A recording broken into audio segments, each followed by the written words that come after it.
Dalawang vloggers na talaga namang miss na ang mga kaibigan at katropa sa Pinas ang bibida ngayong Tuesday, sina Mac of Sinjana, Guam at Cheyenne Punsal of Alhambra, California. Ipapakilala nila sa atin ang tropa Peeps at Maisel Barcada. Kaya tumutok na sa 5 minutong bonding natin dito lang sa nag-iisang show kung saan isang barkada tayo. Ako po si Bianca Nagales at close tayo sa PSC Connect.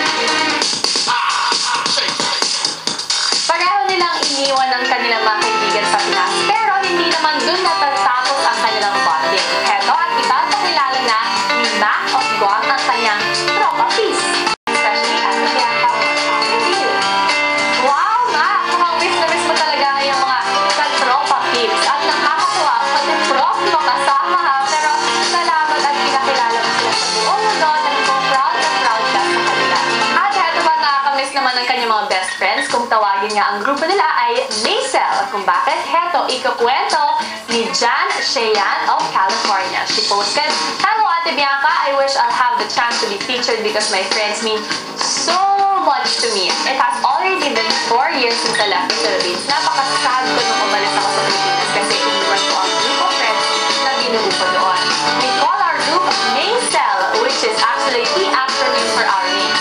Maylin, Angeline, Cheyenne, Erica, and Leonida. Kahit na halos 1 year ko lang sila nakasama sa Philippines for 19 years on, naging sobrang close talaga kami. We spent all the days of that year hanging out and having non-stop kwentuhan, kulitan, and tawanan.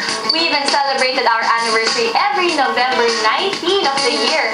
Kahit na malayo ko, ang only rule namin noon ay walang magbo-boyfriend till we graduate kasi we believe na boys can somehow ruin our friendship. Hehe, as we grew up, even up to now, nag-graduate na kami ng high school, we still keep in touch through the internet. Talagang hindi lang magkakaibigan ang turing namin sa isa't isa, kundi magkakapatid. Actually po, the A of our group just moved here to California on August and nung nagkita kami, halos maiyak talaga ako sa sobrang tuwa. Sila po ang aking mga BFFs and I couldn't ask for better friends than them. Thanks po for your time, Ate Bianca.